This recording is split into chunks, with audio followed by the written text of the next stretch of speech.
Nice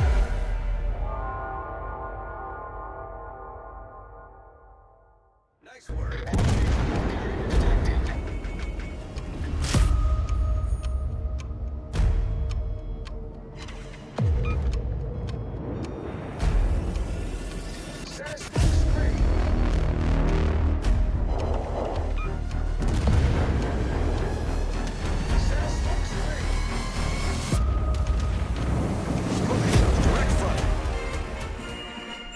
Good day, Captains, and welcome back to the channel. Today we're going to be taking a look at the Admiral Graf Spee, a Tier 5 German heavy cruiser with some unique characteristics when it comes to cruisers in-game. The Admiral Graf Spee was a Deutschland-class heavy cruiser, also called a Panzerschiff, or armored ship in German. She was nicknamed as a pocket battleship by the British due to her oversized armament.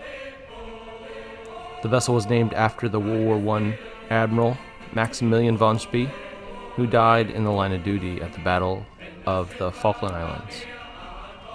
The KMS Graf Spee was laid down at Rijksmarine Wharf shipyard in Wilhelmshaven in October 1932 and completed by January 1936. The ship was under the 10,000 long-ton limitation on warship size imposed by the Treaty of Versailles, though with a full load, displacement was closer to 16,000 tons, so she significantly exceeded these limitations. The Graf Spee was 186 meters long overall and had a beam of 21.65 meters. The Admiral Graf Spee's primary armament was 6 11-inch guns mounted in 2 triple-gun turrets, 1 forward and 1 aft of the superstructure. These were the same guns that were mounted on the KMS Scharnhorst. The ship carried a secondary battery of 8 5.9-inch guns in single turrets grouped amidships. The ship also carried a pair of quadruple 53.3 centimeter or 21-inch deck-mounted torpedo tubes placed on the aft of the ship. Historically, Graf Spee's belt armor was 100 millimeters thick and upper deck was 17 millimeters thick, while the main armor deck was 45 to 70 millimeters thick. As far as I can tell, this is reflected in the in-game model. Following the outbreak of war between Germany and the Allies in September 1939, German High Command ordered the German Navy to begin commerce raiding against Allied merchant traffic. The Admiral Graf Spee was instructed to strictly adhere to prize rules, which required raiders to stop and search ships for contraband before sinking them, and to ensure that their crews were safely evacuated before sinking. Hans Langsdorff, the captain of the Graf Spee, was ordered to avoid combat even with inferior opponents, and to stay elusive in the open ocean. On September 1st, the cruiser rendezvoused with the supply ship Altmark southwest of the Canary Isles. While replenishing his fuel supplies, Langsdorff ordered the non-essential equipment transferred to Altmark from the Graf Spee. This included stores of flammable paint and 2 of her 10-centimeter anti-aircraft guns, which were installed on the tanker. On September 11th, while still transferring supplies from the Altmark, the Graf Spee's float plane spotted the British heavy cruiser HMS Cumberland approaching the 2 German ships. Langsdorff ordered both vessels to depart at high speed, successfully evading the British cruiser. On the 26th of September, the ship finally received orders authorizing attacks on merchant shipping. 4 days later, the Graf Spee's float plane located a Booth steam cargo ship, Clement, off of the coast of Brazil. The cruiser easily captured the cargo ship, took the captain and chief engineer prisoner, and left the rest of the crew to abandon ship in the lifeboats. The cruiser sank the cargo vessel. Langsdorff then ordered a distress signal be transmitted on behalf of the crew in the lifeboats to ensure their rescue. On October 5th, the British and French navies formed 8 groups to hunt down the Graf Spee in the South Atlantic. The British aircraft carriers Hermes, Eagle, and Ark Royal, the French aircraft carrier Béarn. The British battle cruisers Renown and French battleships Dunkirk and Strasbourg, and 16 cruisers were committed to the hunt. Force G, commanded by Commodore Henry Harwood and assigned to the east coast of South America, comprised the cruisers Cumberland and Exeter. Force G was reinforced by the light cruisers Ajax and Achilles. Harwood detached Cumberland to patrol the area off the Falkland Islands, where his other 3 cruisers patrolled off the River Plate. At 0530 on the morning of the 13th of December 1939, lookouts on the Graf Spee spotted a pair of masts off the ship's starboard bow. Langsdorff assumed this to be an escort for a convoy mentioned in documents recovered from the SS Tyroa, a steamer that had been sunk on the 3rd of December by the Graf Spee. At 0552, however, the ship was identified as Exeter. She was accompanied by a pair of smaller warships, initially thought to be destroyers but quickly identified as Leander-class cruisers. Langsdorff decided not to flee from the British ships and ordered his ship to battle stations and to close at maximum speed. At 0608, the British spotted Admiral Graf Spee. Harwood divided his ships to split the gunfire of Admiral Graf Spee's 11-inch guns. The German ship opened fire with her main battery at Exeter and her secondaries at the flagship Ajax at 0617 hours. At 0620 hours, Exeter returned fire, followed by Ajax at 0621 hours and Achilles at 0624 hours. In the span of 30 minutes, Graf Spee hit Exeter 3 times, disabling her forward turrets, destroying her bridge and her aircraft catapult, and starting major fires. Ajax and Achilles moved closer to relieve the pressure on Exeter. Langsdorff, thinking the 2 light cruisers were making a torpedo attack, turned away under a smokescreen. The break allowed Exeter to withdraw from the action. By now, only one of her gun turrets was still in action, and she had suffered 61 dead and 23 wounded. At around 0700 hours, Exeter returned to the engagement, firing from her stern turret. Admiral Graf Spee fired on her again, scored more hits, and forced Exeter to withdraw again, this time with a list to port, making her more of a liability in combat rather than an asset. At 0725 hours, Graf Spee scored a hit on Ajax that disabled her aft turrets. Both sides broke off the action. Admiral Graf Spee returned into the River Plate estuary, while Harwood's battered cruisers remained outside to observe any possible breakout attempts by the Graf. In the course of the engagement, Admiral Graf Spee had been hit approximately 70 times. 36 men were killed and 60 more wounded, including Langsdorff, who had been wounded twice by splinters while standing on the open bridge. As a result of the damage to his ship and casualties sustained, Langsdorff decided to put into Montevideo, where repairs could be effected and wounded men could be evacuated from the ship. Most of the hits scored by the British cruisers were superficial damage. However, the oil purification plant needed to prepare diesel fuel for her engines and her desalination plant, along with her galley, were destroyed in the fighting. A hit taken to the Graf Spee's bow had also affected her seaworthiness in regards to sailing in heavy seas, and so, given little choice, Langsdorff made the decision to put into Montevideo in clear sight of the British cruisers. After arriving in port, the wounded crewmen were taken to local hospitals and the dead were buried with full military honors.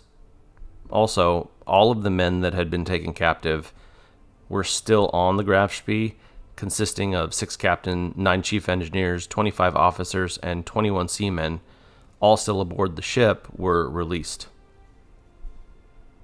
Repairs necessary to make the ship seaworthy were expected to take up to 2 weeks. However, Langsdorff didn't have that kind of time, or at least that's what the British naval intelligence cleverly made him believe.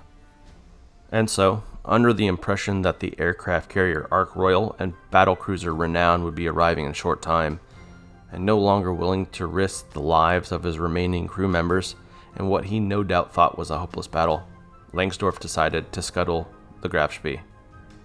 On the 17th of December, Captain Langsdorff ordered all documentation and important equipment destroyed. The ship's remaining ammunition was dispersed throughout the ship, and on the same day, with only Langsdorff and 40 other crewmen aboard, the ship moved into the outer roadstead to be scuttled. A crowd of 20,000 watched as the charges were set. Langsdorff and his men were taken off by an Argentine tug, and the charges were detonated at 20:55 hours. The massive explosion sent jets of flame high into the air and created a large cloud of smoke that obscured the ship, which burned in the shallow water for the next 2 days. On the 20th of December, in his room in a Buenos Aires hotel, Langsdorff shot himself in full dress uniform while lying on the ship's battle flag. Well, now that our brief history lesson is over, let's jump over to the game. In this particular game, nothing really spectacular happens, like a devastating strike or anything of the like.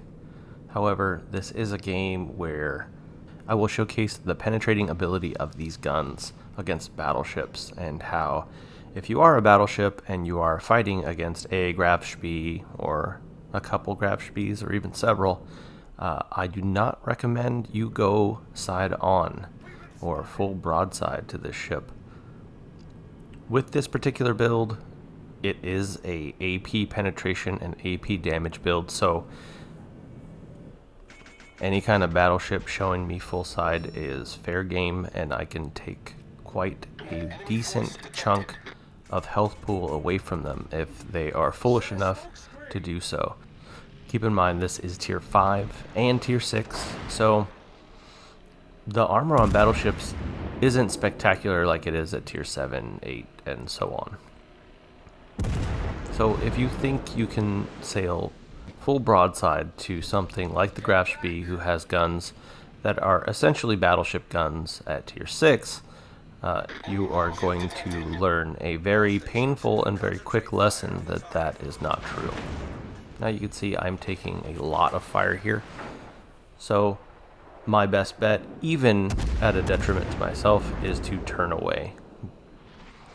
Big chunks of health here taken off of my ship, but if I were to continue to sail nose on and try to keep my armor angled in that direction, I'm just going to get closer to the enemy, and they're just going to have more opportunities to destroy me. So best bet was to just turn away. Everything's shooting at me anyway, and all at different times, so honestly there was no real good time to make my escape. Now my best bet is to turn, keep a sharp angle away from the enemy, and essentially get behind my battleships to use their guns and health pool as cover for myself, at the same time coming back around and putting myself in a position to screen for them should the destroyer pop up over here. Now the Baron has been behind this island for a little bit. I don't really have an opportunity to shoot at him, but I am keeping my eye on him just in case he wants to pop out from behind that island. Excuse me. With guns like these, even if the enemy is showing me a slight angle, I could still target their superstructure and do quite a bit of damage. Now you're going to see me engage this Fuso, who is slightly behind the island, but I'm so far away it doesn't matter. They're going to go right over that island anyway, given the angle my guns have to take to fire that far. So the Baron is still in a bad spot for me to shoot at. The Fuso is putting himself in a position where he's going to push out and into the middle of this island that's low in the middle. There are two peaks and then a low point in the middle, making it possible for me to put shells right over. And since I've seen him, he has been broadside to me. I believe our two friendly battleships here are too close to the island to do anything about his position. I think if they shot at him, they would probably just hit the island anyway. So they decided to focus on the battleship in the middle there, the Baron. And I have decided to focus on the Fuso because he is pushing a friendly Graf Spee who is hiding behind an island, and his health pool has already been depleted, as you could see, nearly to the same level as mine. So I'm going to try to give him some support to make sure he doesn't disappear. Fuso still pushing that island to try to get rid of my friendly Graf Spee, still side on to me and my 283 millimeter guns. And yeah, as you can see, sometimes you'll get bounces, sometimes you'll get shatters. It depends on where you're hitting the enemy. You're definitely not going to get penetrations no matter what, and you can probably tell from the map and my position and his position that he's got a slight angle against me. Although you'll see from the shot, it doesn't protect you from guns like this in this tier. So he has stayed focused on that other Graf Spee.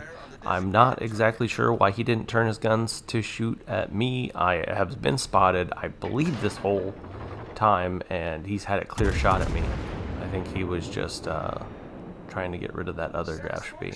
Now you can see this Fuso, he shoots at the island in frustration, or yeah, I'm not really sure what that was about. He had a clear shot at me the whole time, but you know, hey, that's okay with me. If you don't want to do damage to my ship, I can send you back to port, and you can try again. You can start all over in another match and see how you do there. So at this point, our flank is clear. It's time to protect this capture point, push out, and ensure that the enemy vessel does not have the opportunity to continue to send planes without some kind of retribution from us on this side. He's spotted, so we might as well take some shots at him. You can see there was a Gorky there, and obviously he's pretty side on to me. The reason why I'm not shooting at that Gorky there, and I mean, he's a great target. He doesn't have good armor. He is a fire starter, but from the beginning of the match, the aircraft has been harassing our side. So my thought was to assist in getting rid of those torpedo bombers and those dive bombers. And if you're not aware, the dive bombers for the German aircraft carriers are pretty damn dangerous. They can penetrate your deck and citadel you. And as you can see, my friendly destroyer in my division, he doesn't have a whole lot of health left. So my thought is the more I push out, the more I am able to be a screen for aircraft, and the closer I get to that aircraft carrier, the sooner we can get rid of all that aircraft and hopefully protect my teammate from getting dev struck by some aircraft coming in. So as long as he is spotted, he is my primary target. I'm going to try to get rid of him. The Gorky hasn't really been engaging our side. I might have switched targets if the situation had changed a little bit, if the Gorky was constantly setting fires. And I wasn't seeing aircraft, however, this is what I'm seeing, so this is the action that I took. Just took another chunky hit from an enemy, but I'm still floating, so I'm still dangerous. You can see he's got aircraft coming in. I just destroyed the aircraft carrier, so that is going to be the last aircraft we see for the match. This whole set of aircraft is going to be it. So, got to come back around and see if I can provide some AA cover. However, I'm starting to get engaged here by the Colorado, and his 406s are no joke, so I gotta keep my angle, and hopefully his dispersion is god-awful, and I'm able to skirt by fairly unscathed. Got a little lucky there. He decided to, or somebody decided to shoot at the other Graf Spee, even though I think I have a slightly less health than he does, but hey man, I'll take it. I'm not going to worry about it. So at this point, it's a cap swing. They have pushed up and taken Alpha. We have taken Charlie. And we're in a good spot right now when it comes to points, but we're not in a good spot when it comes to our position on the map versus enemy position. We're pretty equal right now when it comes to ships. Our only real advantage here is the fact that, one, we have the destroyer still left, and they don't have a destroyer. So we still have our destroyer, and we have an aircraft carrier. So our spotting is going to be superior to theirs. However, as you saw a moment ago from the graph that just passed me, our two cruisers that we have remaining have very little health pool left. So I will have to play the rest of this match very, very carefully, unless I want to no longer contribute to my team and just watch my division mate play the rest of the match.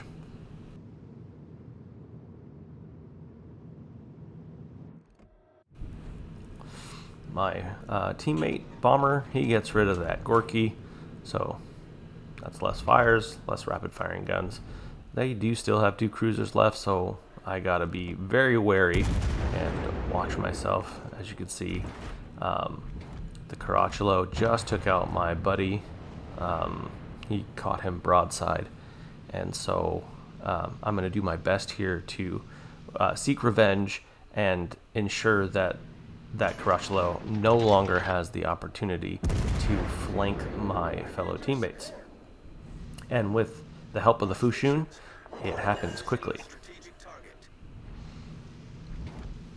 So their team is pushing mid. Got an Exeter. There is another destroyer, there is another cruiser back there that I have to be wary of. But since the Exeter is spotted, he's out in the open, he's in range, and he's engaging my friendly destroyer, I have to try to do some damage and maybe even distract him from the destroyer before they get rid of part of my team's ability to spot. At the same time, with the health that I have left, I can't exactly push into the enemy. I have to be extremely careful how I engage, so that's why you'll see me, as soon as I see an enemy shoot at me, I will turn away. And hopefully, even though the armor on this ship is not great at all, the guns on the enemy team aren't massive, so there's a small chance that I'll end up bouncing them. So the Exeter runs square into our friendly battleship, our friendly Warspite, which is well known for having just incredible RNG when it comes to the accuracy of those guns. So that's not a ship that you want to get that close to. And as you can see, he had quite a bit of health left, but he didn't last long once he got spotted, and the Warspite knew that he was there coming around the corner. As a battleship, you do definitely have to be wary when you're coming around corners like this of cruisers that have torpedo armament, because I can tell you, as a avid cruiser player, that's something that I look for, is the opportunity to shotgun battleships with my torpedoes. So I am staying out wide. My team is still losing ships, so there is still the opportunity of losing this match. So again, it's not a situation where I'm going to get brave, get dumb, whichever way you want to put it, and put myself in a position to, one, get closer to the enemy so they have better dispersion with their guns compared to my position, and two, I'm not going to give them a broadside. So you can see my angle versus these two remaining ships is extreme when it comes to having my guns on. I'll get my guns on, both guns, get the shots off, and then turn away. This is all so that my armor has a chance to check those shells bounce them, deflect them. Now I am fighting another Graf Spee there, so the chances of me bouncing them is not great. They're 283s. They're not small guns, and the armor on the ship is it's so bad. It's not good at all. I could probably bounce 152s, but I think that's roughly about it. Even fighting other cruisers with, like, say 206s, say Pensacola's, Indianapolis, things like that, they definitely still can penetrate and do a massive amount of damage. So yeah, you definitely have to be careful with the armor that this ship has. And that's the end of the match. I didn't get very high on that board, but that's all right. I contributed to the win, and we got the win. And really, that's all that matters. If you're interested in the commander I used and the modifications used for the build, then I will leave the link for the other Graf Spee video I made not too long ago at the end of this video. But other than that, that's it. If you enjoyed this content, consider subscribing. Leave a like, hit the notification bell for future content like this, and even comment down below letting me know any ships that you're interested in seeing a closer look at, any ships you're interested in seeing gameplay of, or even other games you might be interested in seeing. I'm Buckshot Bucky. Thank you for joining me, and I'll see you in the next video.